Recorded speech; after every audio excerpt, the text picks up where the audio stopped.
할렐루야. 오늘은 진리의 기초 네 번째 시간 심차게 따라 하시길 바랍니다. 백조의 노래. 백조의 노래. 백조라는 새는요 굉장히 운치 있는 새가 백조라는 새입니다. 죽기 전에요 고혹스러운 여러분 스럽고 아주 자연스러운 소리를 내면서 말이죠. 그 한마디에 아주 고고한 소리를 내면서 죽어간다는 겁니다. 그 노랫소리가 얼마나 아름다운지 그 노랫소리를 듣는 누구든지 평생 잊지 못할 소리로 말이죠.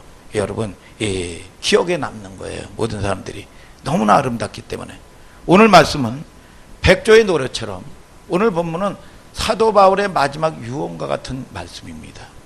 마지막 노래와 같은 유언이 되는 오늘 성경 본문을 여러분들이 읽은 겁니다.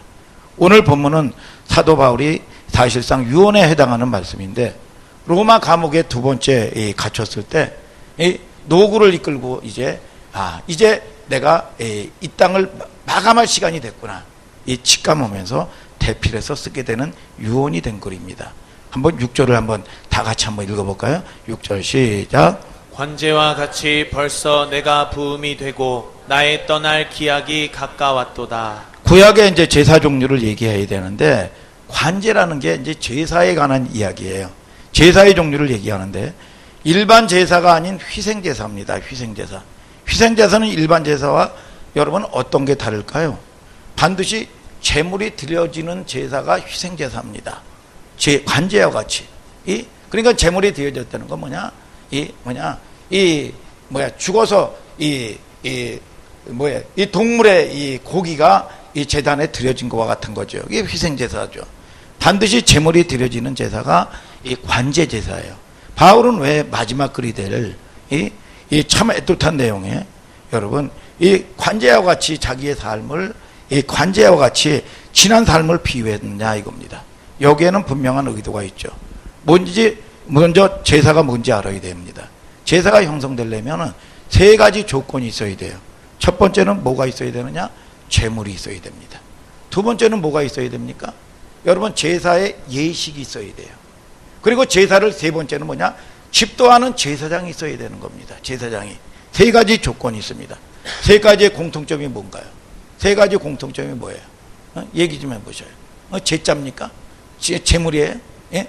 제자예요? 제사장이니까 제가 이 공통점입니까? 보면은 자 보자 이거예요. 세 가지 공통점이 있는데 제물이다 이겁니다. 제물은 어떤 짐승이 죽으면 그 죽어있는 고기죠.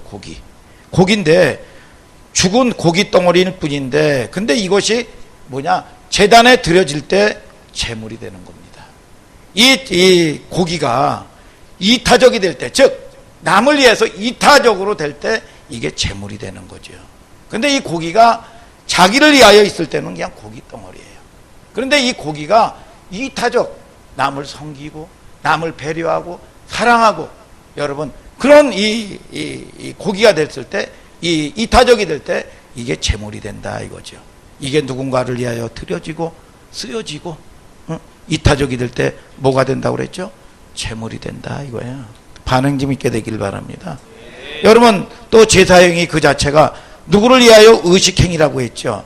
제사장인 이 자연인 이 강선문이가 그대로 있을 때는 그냥 강선문일 뿐이에요. 여러분 그런데 강선문이가 하나님의 백성들과 또는 성도들과 하나님 사이에서 중재자로 나설 때는 이게 여러분 제사장이 되는 거예요. 여러분 섬길 때 제사장이 된다 이거예요. 예수님께서는 뭐라고 그럽니까? 제사장이었다는 거예요. 여러분 하나님과 인류 백성 죄 가운데 중보자가 됐다는 거예요. 제사장. 여러분 그래서 디모데후서 전서 2장 5절을 한번 읽어볼까요? 시작. 하나님은 한 분이시요 또 하나님과 사람 사이의 중보도 한 분이시니 곧 사람이신 그리스도 예수라. 시브리서 3장 1절도 읽어볼까요? 시작. 그러므로 함께 하늘의 부르심을 입은 거룩한 형제들아 우리의 믿는 도리의 사도시며 대제사장이신 예수를 깊이 생각하라. 뭐예요? 제사장이시라는 겁니다. 예수님이. 대제사장이신 예수님을 깊이 생각하라. 여러분 하나님은 한 분이시니 하나님과 사람 사이에 난 중보도 한 분이시니 사람이신 예수 그리스도시다. 그분이 뭡니까? 저와 여러분들의 제물돼서 여러분 제 위에서 오신 분이셔요. 그분이 뭡니까? 여러분 마가복음 10장 44, 45절에는 얘네들아 너희 중에 누구든지 으뜸이 되고자 하는 자는 모든 사람의 종이 되어야 하리라. 인자가 온 것은 섬김을 받으려 함이 아니요 섬기려 하고 많은 사람을 대속물로 많은 사람들에게 주려 하려 하십니다. 왜 공부를 합니까? 왜 사업해서 돈을 봅니까? 왜 여러분들이 문제가 해결되어야 됩니까? 사랑하고 섬기기 위해서, 여러분 재물된 삶을 살기 위해서, 여러분 나만을 위해서 살고, 여러분 이거는 뭐냐? 고깃덩어리에 불과하다 이거예요. 오늘 저와 여러분들이 으뜸이 되기를 원하시면 아멘 하시길 바랍니다. 이 세 가지 갖는 전부 공통점이 뭡니까? 제자가 공통점이 아니고, 믿습니까? 다 이타적인 것이다 이거예요. 그래야 그게 제사가 됩니다. 그러면 사도 바울이 오늘 마지막 죽음을 앞두고 그는 지금 어떤 상태냐? 로마 감옥에 2차 투옥이 됐어요. 여러분 이제 노구가 늙어서 몸은 딱딱합니다. 여러분 굳은 등을 습기가 가득 배어나오는 로마 감옥에 기대어 앉아서 이 글을 작성하는 거예요. 그는 담에색 언덕에서 하나님을 대적하고, 하나님을 늘 보면 하나님을 대적하고 하나님 떠나서 살았는데 담에색 도상에서 부활의 생명 대신 사랑의 하나님께서 나를 포로로 잡으셨어요. 그 사랑의 포로가 돼서 여러분 이 한 생을 여러분 그 사랑 때문에 여러분 이 복음의 포로가 된 그 순간부터 오로지 복음 하나 붙들고 로마가 세상을 세계를 정복하기 위하여 깔아놓은 그 길을 원 없이 다름질하면서 강의 위험, 동족의 위험, 때로는 핍박과 헐벗고 굶주리면서 사명을 감당하면서 살았다는 거죠. 사도행전 20장 24절에 나의 달려갈 길과 주 예수께 받은 사명, 은혜의 복음을 증거하는 일을 마치려 하면은 나의 생명을 조금도 귀한 것으로 여기지 아니하였도다 그랬습니다. 로마 감옥에 이제 두 번째 여러분 투옥되었습니다. 그는 직감하는 거예요. 아, 이번 투옥이 내 인생의 이제 마지막이라는 직감을 하는 겁니다. 영적으로 깨어있는 사람은요, 여러분 자기의 하나님을 가는 그걸 직감한다고 그럽니다. 직감. 깨어 타오르는 사람들 마지막 순간을 직감합니다. 바울이 직감하는 거예요. 이제 이 땅의 내 삶 다 된 것 같다. 그러나 사랑하는 성도들 앞에서 남기는 내용에 하나님께서 첫머리가 뭐냐 하면 관제와 같았다. 뭐냐? 우리가 이 땅에서 다 하는 것이 뭐냐? 여러분 적어도 사도 바울은 여러분 자기를 위해서 여러분 무엇을 먹을까 마실까 자기의 욕심을 부리고 살지 않았다는 거예요. 여러분 저와 여러분들이 여러분 붙여진 적어둔 가족을 위해서 여러분 헌신하고 사랑하고 섬기면서 여러분 저와 여러분들이 공동체를 사랑하는 여러분들 되기를 주님의 이름으로 축복합니다. 여러분 자기 일생이 담에색 도상에서 하나님을 만날 수 없는 그 여러분 하나님을 대적했던 그가 여러분 무슨 은혜인지 무슨 여러분 하나님의 사랑인지 나를 사로잡아서 여러분 그 은혜 때문에 붙들린 그 시간부터 지금까지 하나의 제사였다는 겁니다. 제물이었다는 거예요. 그 고백 속에서 무슨 의미가 여러분 내포되어 있습니까? 나는 적어도 밥 세 끼 먹기 위해서 여러분 이 헐떡거리면서 여러분 헐떡거리면서 살지 않았다는 거죠. 하나님께서 세계 곳곳에 부르기로 작정한 영혼을 위해서 여러분 저와 여러분들이 여러분 보십시오. 우리가 이 땅에서 사는 목적이 출세해야 되는 목적이 여러분 내 하나 먹고 잘 살기 위해서 고깃덩어리 되기 위해서 사는 삶이 아니라는 겁니다. 여러분 저와 여러분들이 하나님은 뭐라고 합니까? 나는 포도나무요 너희는 가지니라고 그랬습니다. 가지는 붙어있기만 하면 됩니다. 여러분 그러나 열매가 어디에서 열립니까? 가지에서 주렁주렁 열리는데 가지가 그 열매를 먹지 않습니다. 다 남들을 위해서 여러분 먹이고 여러분 저와 여러분들이 헌신하고 주는 거예요. 오늘 저와 여러분들이 왜 많이 배웁니까? 주기 위해서. 왜 많이 가져야 됩니까? 주기 위해서. 믿습니까 여러분? 그것이 여러분 이 바울이 하나님의 사람들에게 여러분 이 얘기하고 있는 겁니다. 관제와 같았다. 자기 일생이 여러분 하나의 제사였다는 겁니다. 그 고백 속에서 무슨 의미가 내포되어 있나요? 여러분 다 이게 이 뭡니까? 밥 세 끼를 위해서 헐떡거리면서 살지 않았다는 거죠. 다름질하면서 이제 내 인생이 제사와 같이 이 고백 속에서 무슨 뜻이 함축되어 있느냐 하면 하나님 이제 내 사명 내 인생 다 된 것 같습니다. 그러나 하나님 감사합니다. 다메섹 언덕에서 이 못난 나를 복음의 포로로 붙들어 주시고 복음을 위해서 재물처럼 살았습니다. 나를 위해서 산 삶이 아니라 누군가의 생명을 위하여 내가 희생되고 살았다 이겁니다. 얼마나 여러분 멋진 고백입니까? 그런데 여러분 표정들이 왜 그래요? 응? 표정들이 기분 나쁩니까? 응? 기분 나빠요? 표정들이 왜 그래요? 감동이 돼야 될 거 아닙니까? 감동이 돼야죠. 여러분 이 땅 살면서 할 일 많고 가야 할 곳 많습니다. 제일 남는 게 뭐냐 하면 생명 남기고 살으라는 겁니다. 여러분 이름 석자 남기는 거 의미 있어요. 여러분 보면은 관광지구 뭐고 와가지고 지난해 제주도 뭐 제가 어디든지 말이죠. 엊그저께 말이죠. 이 광릉 수목원을 갔는데도요. 거기다 두고 이름을 써놓고 갔어. 어? 진사리에서 삼룡이가 왔다 갔다. 이런 식으로 말이죠. 아니 제주도에서도 말이죠. 아니 식물에 낙서하지 말라 그러는데 자기 이름 다 써놓고 말이죠. 영자야 내가 너를 사랑한다. 그런 얘기. 이게 봐요. 이게 식물들을 탁 떼우고 말이죠. 자기 이름을 이렇게 남깁니다. 어디든 뭐 명성 고정 뭐 산에 어디 가더라도 다 바위에다도 다 이런 낙서들을 해놓고 삽니다. 여러분 이름 남기는 거 중요하지요. 여러분 그러나 여러분 저와 여러분들이 생명을 위해서 쓰임 받아야 된다 이겁니다. 하나님 앞에 제물처럼 드려지는 은혜가 있게 되기를 주님의 이름으로 축복합니다. 여러분 오늘 이 밤에 오늘 이 아침에 나를 부른다고 할지라도 감히 내 입에서 하나님 지난 내 한평생 관제와 같이 내가 살았습니다. 이런 고백이 나와야 된다는 거예요. 믿습니까? 우리가 떠날 시간을 모른다는 겁니다. 잠언서 27장 1절에 내일 일을 자랑하지 말라. 내일 무슨 일이 일어나는지 아무도 알 수 없다는 겁니다. 여러분 마지막처럼 살아라 이겁니다. 여러분 아무리 어린 학생이라고 할지라도 요즘에 세월호 얘기 많이 하죠. 여러분 자기는 소풍 간다고 들떠서 준비해서 여러분 용돈 가지고 배 타고 떠났지만 그게 황천길을 갔는지를 누가 알았느냐 이겁니다. 여러분 죽으러 가는지를 몰랐다는 거지요. 관제와 같이 벌써 내가 부음이 되고 이 말은 관제라는 제사의 세 가지 특징이 있어요. 첫 번째는 물어볼 거니까 잘 기억하셔요. 관제는 첫 번째 긴 순서를 가지고 있어요. 두 번째는 뭐냐? 굉장히 까다롭습니다.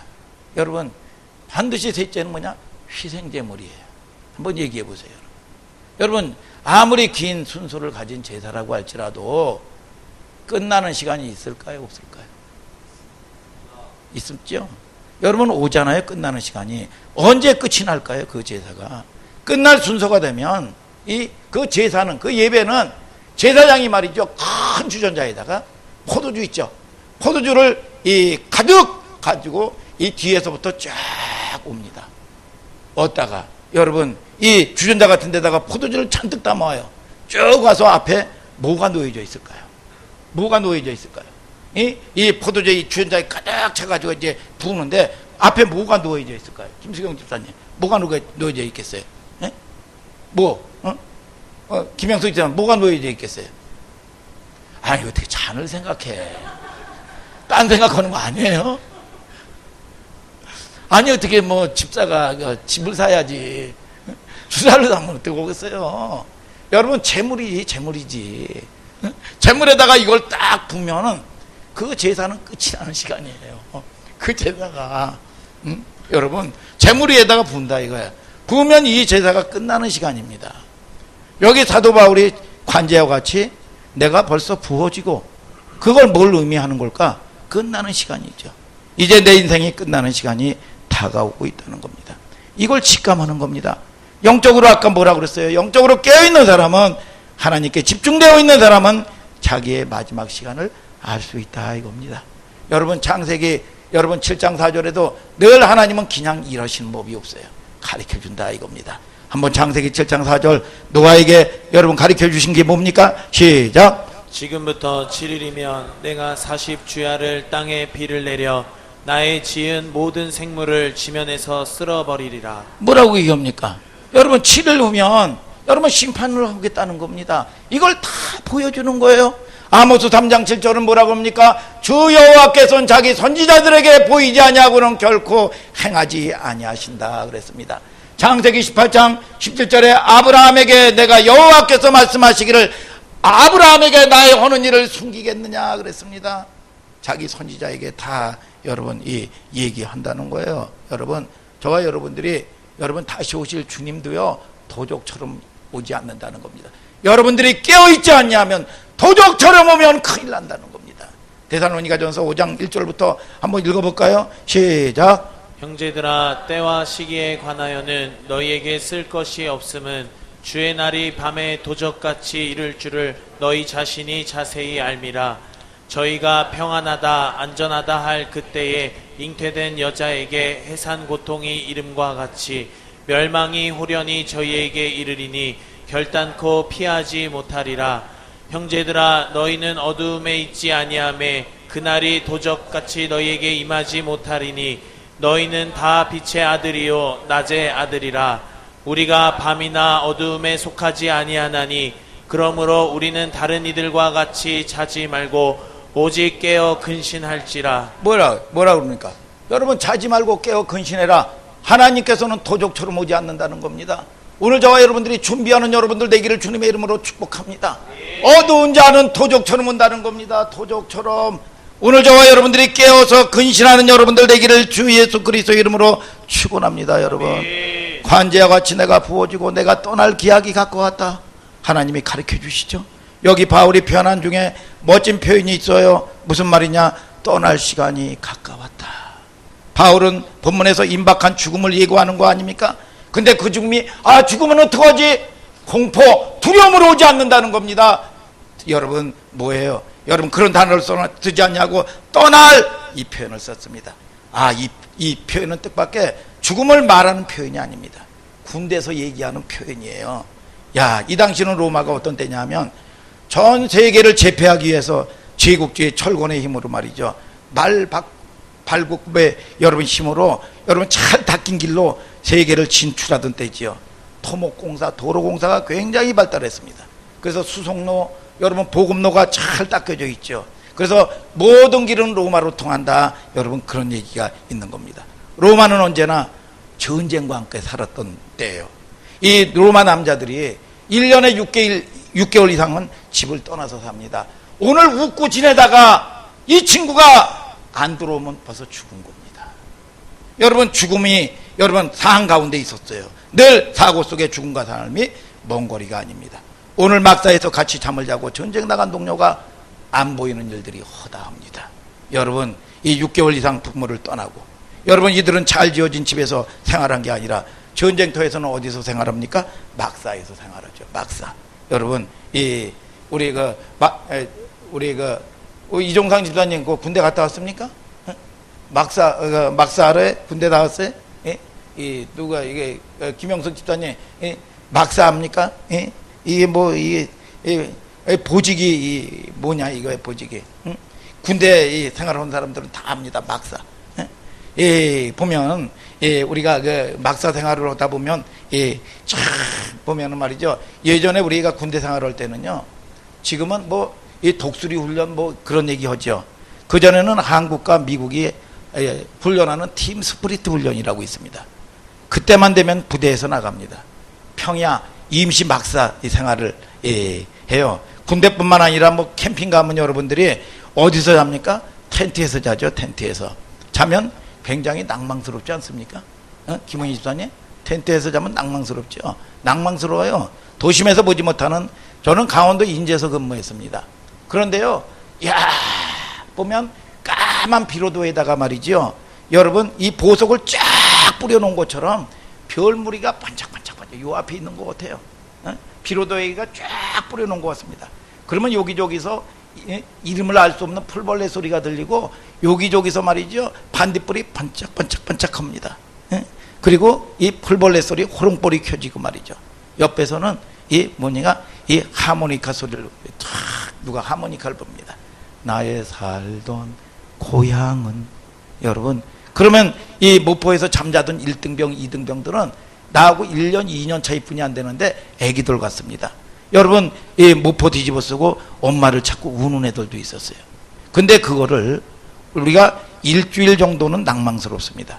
근데 여러분 물어볼게요. 1년 정도 해도 낭망스러운가요? 1년 정도 해도? 여러분, 제가 팀 스프리트 훈련을 제일 많이 했을 때가 17박 18일입니다. 뭐 하는 일이라고는 위장망이 설치하고 이러는 일이에요. 예, 위장, 천막 일주일 넘으면요 욕 나옵니다. 욕 나와. 무슨 낭만이 어디 있어요? 왜요? 임시 막사 생활이 다 불편합니다. 화장실을 갈 수가 있나? 목욕을 할 수가 있나? 이게 뭐 이 등을 대면 말이죠. 얼마나 이게 불편합니까 이게. 그리고 이 식기세척을 해도요. 여러분 닦을 데가 없어요. 이게 이 목욕, 식사, 뭐 화장실 굉장히 불편합니다. 근데 이 로마 군인들은 그 생활을 매일 하는 거예요. 죽음과 삶의 공간에서 왔다 갔다 하면서 삽니다. 오늘 아까도 얘기했지만 웃고 지냈던 동료가 안 들어오면 죽은 겁니다. 그런 생사를 넘나드는 죽음의 현장에서 어느 날 나팔 소리가 들립니다. 빰빠라빰빠라빰 빰빠라빰. 그러면요 모든 병사들이 완전 군장으로 오고 부대기를 다 꽂고 말이죠. 이 여기저기서 이제 그 떠날 이 트럭들이 이 시동을 걸고 이 매연을 날리면서 말이죠. 매연 냄새가 아주 뽑으면서 핏발이 서 있습니다. 두려운 겁니다. 오늘 어느 전선으로 갈까? 내가 이 전선에 가가지고 내가 살아남을까? 그러면서 부대기가 쫙 나고 보면서 말이죠. 떠날 차비를 딱 겁니다. 그러면 까만 색안경을 쓴 장군이 말이죠. 느지막하게 해가지고 지휘봉을 들고 딱 단상에 올라옵니다. 그리고 좌우를 딱 쳐다보면서 여러분 이 연설을 하죠. 제군들 지난 6개월 동안 이 전선에서 굉장히 수고가 많았다. 오늘 아침 6시부로 서부전선에서 아군의 승리로 이 전쟁은 종료되었다. 이 전쟁 승리와 종료 소식이 딱 떨어지면 그 소식을 듣는 순간 우리 마용건 집사님 병사들의 표정이 어떻게 될까요? 밝을 정도가 아니겠지. 실제로 한번 해보세요. 야호!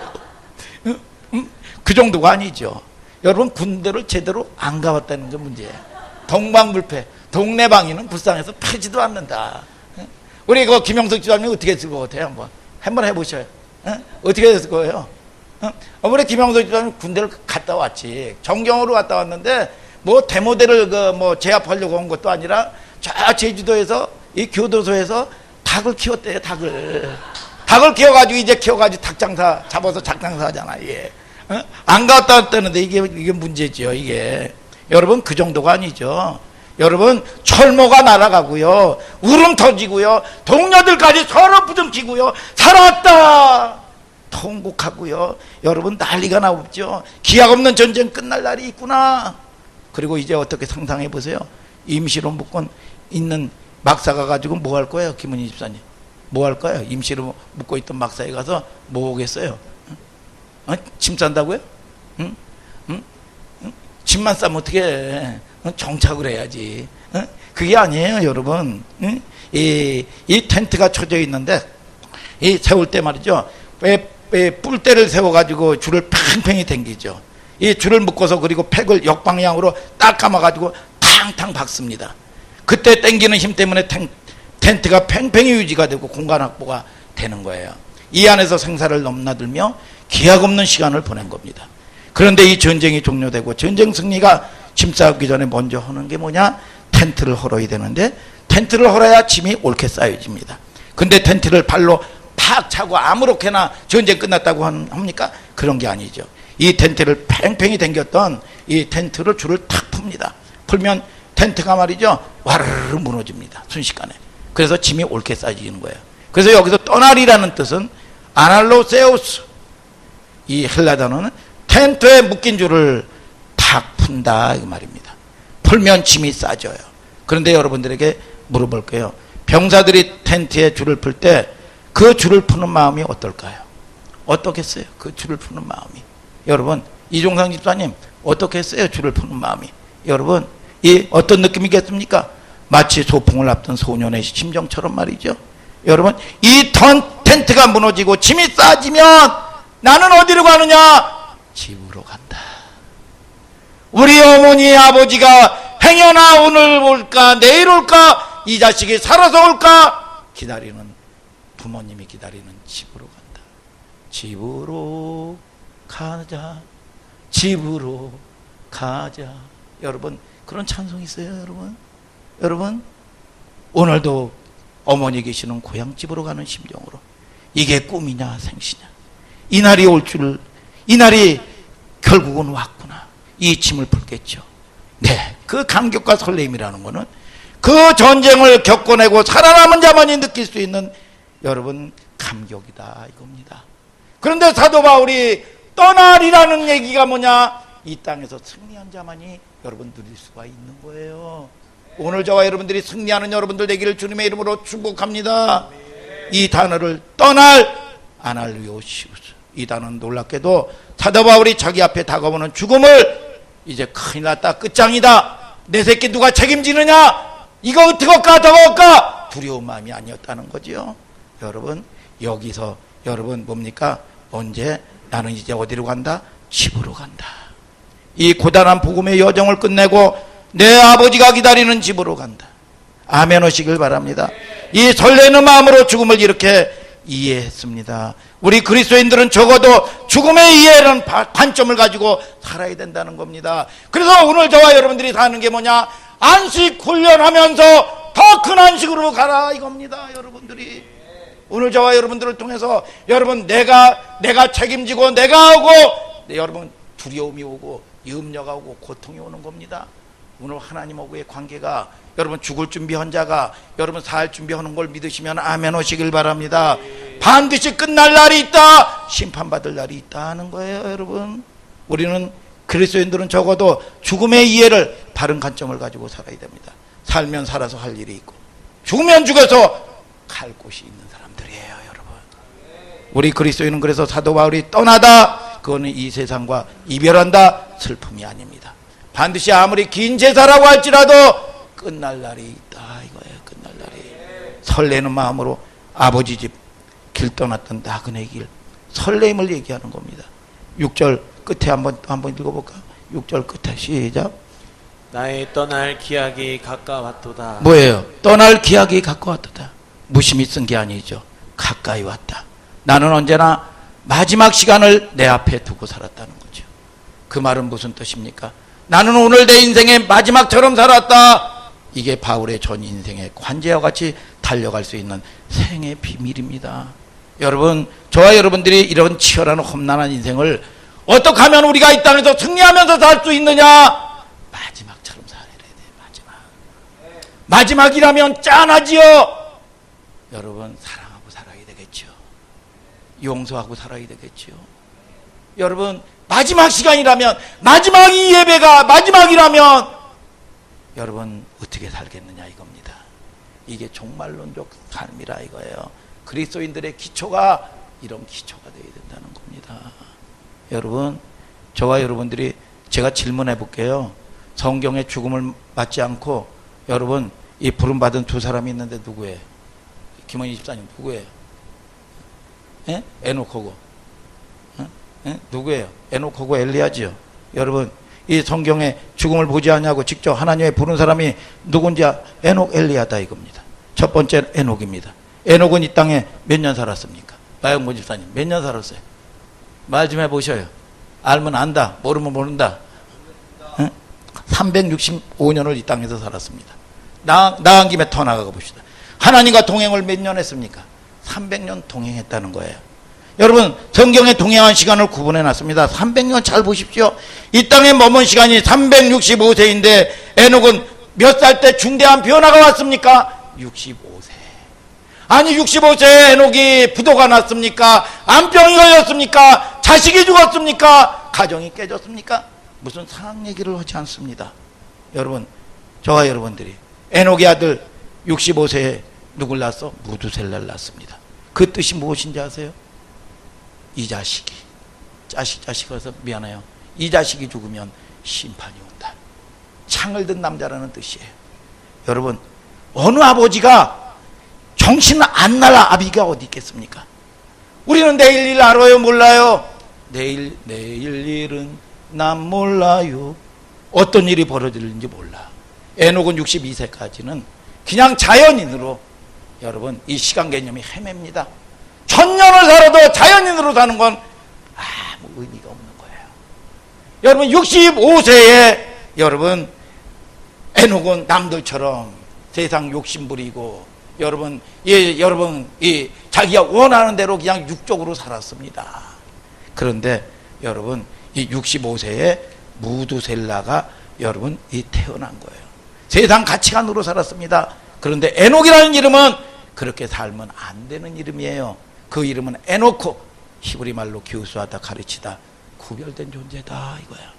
오늘 저와 여러분들이 여러분 세상 사람들과 같이 발버둥 친다고 되는 게 아닙니다. 오늘 저와 여러분들이 깨닫는 여러분들 되기를 주님의 이름으로 축복합니다. 이 자식이 죽으면 심판이 온다. 그때 호라 문제 때문에 여러분 그 사건을 통해서 돌이키는 시간이 됐어요. 돌이키는 시간. 이게 여러분 저와 여러분들이 창조의 시간이라는 겁니다. 믿습니까? 이게 카이로스예요. 카이로스. 여러분 이게 은혜의 때라는 겁니다. 여러분 하나님에 대해서. 그런데 에녹이 65세까지는 그럭저럭 살았습니다. 어느 날 나른한 에녹의 일생을 깨고 하나님이 여러분 개입하고 들어온 겁니다. 아들을 주면서 메시지를 주셨어. 이 자녀가 죽으면 심판이 임한다. 이때부터 에녹은 정신이 확 들어가지고 매일매일 마지막처럼 살았습니다. 그 몇 년 동안 300년 동안 하나님과 동행하고 사는 거예요. 하나님의 부르심을 받았습니다. 이때 무두셀라는 몇 세까지 산 줄 아세요? 무두셀라가 여러분 969세까지 살았습니다. 성경에 기록된 인물 중에 가장 장수한 인물이에요. 그걸 아는 게 중요한 게 아니죠. 나이 속에 감춰져 있는 하나님의 마음을 알아야지요. 저 나이 속에 감춰진 의미가 뭘까? 심판이 임하기 전에 잘해라 이겁니다. 반드시 끝날 날이 있다 이겁니다. 무두셀라가 죽으면 뭐라고요? 심판, 홍수의 심판이 임하지요. 근데 하나님이 무두셀라 이 땅에 오래 존재케 하는 의미는 뭐냐? 하나님의 백성들이 패역한데 여러분 그런데도 불구하고 그 인생을 오랫동안 기다리시는 하나님의 마음을 알라 이겁니다. 오늘 저와 여러분들이 새롭게 시작하는 것이 뭐냐? 오늘 기다리시는 하나님의 마음을 알라 이겁니다. 오래 사는 게 중요한 게 아니라 오래 사는 게 저와 여러분들이 지식이 아니라 하나님 마음을 알아라 이겁니다. 하나님 마음을. 믿습니까 여러분? 하나님이 기다리시는 거지요. 돌아오기를 기다리는 하나님의 마음이 저 나이 속에 감춰진 이야기다 이겁니다. 근데 무두셀라가 969세에 죽자 이때 노아의 나이가 600세예요. 여러분 600세 되더니 뭐가 임합니까? 하늘의 창이 열리면서 심판이 임하는 겁니다. 하나님의 말씀은 1.1핵이라도 여러분 반드시 여러분 이루어진다는 걸 아시길 주님의 이름으로 축복합니다. 여러분 그 말이죠. 에녹이 300년 동안 동행한 비밀이 있습니다. 오늘 내 인생 마지막인 것처럼 오늘 생각, 오늘 말씀이 내 인생의 마지막이다. 마지막이 어때요? 여러분 겪어보니까 너무나 아쉽고 후회스럽죠. 여러분 그 전에 우리 하람이가 제가 간증 많이 했습니다. 하람이가 이 군대를 갈 때 선후배를 다 들여놓고 아빠를 존경한다는 거예요. 저는 대학 졸업할 때까지 무릎을 꿇혀놓고 책망하고 때렸습니다. 그런데 아니더라고 이게. 야, 내가 사랑하고 섬기고 살지 못했구나. 이게 마지막이 아닌 거 감사합니다. 마지막이 아닌 거 감사합니다. 여러분 엄한 훈련 받을 때도 마찬가지입니다. 여러분 저와 여러분들을 통해서 여러분 이 시간이 마지막이라며 내가 미워야 할 대상이 아니에요. 여러분 내가 싸워야 될 대상이 아니라 사랑할 대상이구나. 저 사람이 그 영혼을 사랑하는 마음을 갖는 저와 여러분들 되시길 주님의 이름으로 축복합니다. 여러분 우리가 하나님 앞에 일생을 살면서 성공적으로 사는 비밀이 딴 데 없습니다. 내 인생 마지막처럼 살아는 거예요. 마지막처럼 969세까지 무두셀라가 오래 살았다는 게 문제가 아니라 그 오래 사는 이유가 뭐냐? 하나님의 기다리심이라는 거예요. 기다림. 패역한 이스라엘 백성들 돌아오기를 기다리시는 하나님의 마음을 알아라 이겁니다. 여러분 디모데후서 4장 7절 8절을 마지막으로 읽고 마치도록 합니다. 시작. 내가 선한 싸움을 싸우고 나의 달려갈 길을 마치고 믿음을 지켰으니 이제 후로는 나를 위하여 의의 면류관이 예비되었으므로 주 곧 의로우신 재판장이 그날에 내게 주실 것이니 내게만 아니라 주의 나타나심을 사모하는 모든 자에게니라. 사도 바울이 그래요. 선한 싸움을 싸웠다는 거야. 이제 믿음을 지켰다는 겁니다. 여러분, 계시록의 마지막 책들 다 뭡니까? 누가, 여러분, 저와 여러분들이 철장 권세를 가지고 누가 멸류관을 받습니까? 이긴 자가 받는다는 거예요. 이긴 자가. 이긴 자에게 내가 선한 싸움 싸우고 달려갈 길을 마치고 믿음을 지켰으니, 오늘 저와 여러분들이 생명이 있으면 반드시 싸우는 걸 믿으시면 아멘 하시길 바랍니다. 여러분, 이기는 여러분들 되기를 주님의 이름으로 축복합니다. 여러분, 저와 여러분들이 이 땅에 천국처럼 살고 승리하는 삶의 비결을 하나님께서는 말씀해 주시는 거다, 이겁니다. 오늘 저와 여러분들이 반드시 이기고 오늘 천국처럼 살다가 주님 오실 때 모든 것들을 미련 없이 떠나고 설레는 마음으로 아버지 승리했습니다. 주님의 품 안에 확 달려가서 안길 수 있는 여러분들 되기를 주님의 이름으로 축복합니다. 나에게 뭐냐? 의의 면류관이 예비되어 있으므로 내게만 아니라 그날에 내게 주실, 여러분, 재판장이 내게 주실 거라는 거야. 이 로마 황제 네로를 통해서 사형 선고 언도를 받았습니다.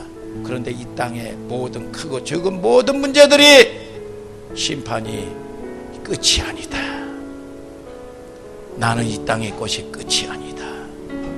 의로운 재판장이 그날에 내게 주실 상급이 있다, 이거야. 상급이. 여러분, 그 당시에 네로는요, 여러분, 이 뭡니까? 신이에요, 신. 여러분, 로마 황제는 모든 법으로부터 자유한다. 그 말은 뭐냐? 신의 법정입니다. 신의 법정이에요.